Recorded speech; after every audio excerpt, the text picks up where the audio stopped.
Pinaiimbestigahan na ng ilang mababatas ang impormasyong ibinulgar ng PAGCOR na isumunong dating cabinet member ang dawit sa paggagawad ng lisensya sa ilang illegal na pogo. Handa naman ang PAGCOR na pangalanan ang dating opisyal, si Mela Lesmora sa sentro ng Balita Live. Audrey, nais nga ng ilang mambabatas na masiyasad na itong ibinulgar na kontrobersya ng PAGCOR hinggil nga pa rin sa usapin ng Pogo. Ayon sa mga mambabatas, sa mga ganitong usapin dapat ay manaig ang katotohanan. Kasunod ng revelasyon ng Philippine Amusement and Gaming Corporation o PAGCOR na may isa umanong dating high-ranking government official o ex-cabinet member na sumubok ikasa ang paggagawad ng gaming licenses sa ilang illegal pogos na ngayon nadadawit na sa iba't ibang krimen, nanindigan ang ilang mambabatas na dapat na itong maimbestigahan. Ayon kay Cagayan de Oro City 2nd District Representative Rufus Rodriguez, dapat na itong tutukan ng House Committee on Games and Amusements, katuwang ang Committee on Good Government and Public Accountability.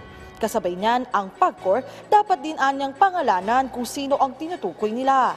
Sa isang press conference kanina, ganyan din ang panawagan ni Surigao del Norte 2nd District Representative Robert Ace Barbers.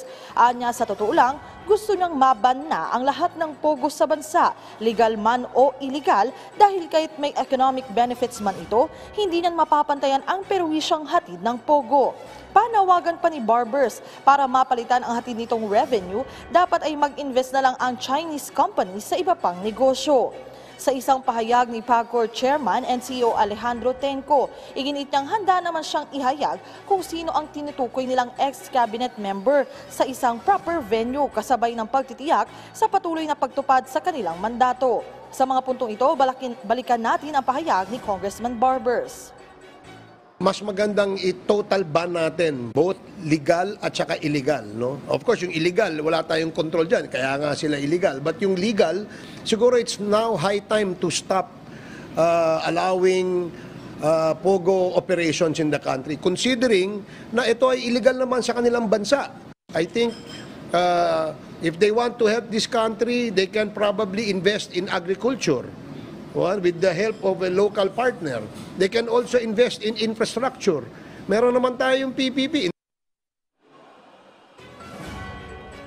Audrey, kanina nga ang sinabi pa nga ni Congressman Barbers, hindi naman siya xenophobic o anti-China kasi nga may ilang komento online na sinasabing bakit lagi na lang lahat na lang ng hakbang ng China ay binabatikos nila. Ang sabi ng mambabatas, ang tangi lang naman nilang kinukontra at talagang tinutuligsa ay yung mga issue ng illegal na aktibidad sa bansa. Pero kahit ano pang lahiyan, kahit sino pa, basta may illegal na gawain, tama lang naman din na talagang maparusahan at mapanagot sa ilalim ng batas. Audrey? Okay, Mela, para maging patas doon sa may posibleng pangalan ng dating opisyal, may nabanggit na ba yung mga mambabatas kung meron ng konkretong ebidensya na nag-uugnay sa kanya sa mga illegal na pogo bago ilabas ang pangalan nito? Audrey, ang sinasabi nga ng mga mambabatas, kaya maganda na talagang maimbestigahan na yan. Dito nga, katulad yan sa isa pa sa mga venue na pwede nga dito sa Kamara. Dahil talagang lahat ng sides kanilang mapakikinggan at kung in case nga ay ipapatawag nila kung sino nga itong tinatukoy na ex-cabinet member.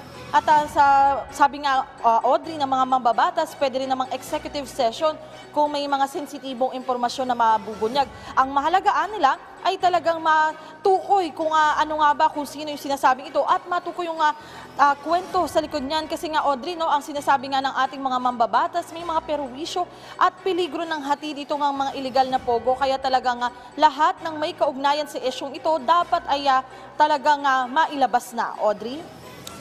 Maraming salamat, Mela Lesmoras.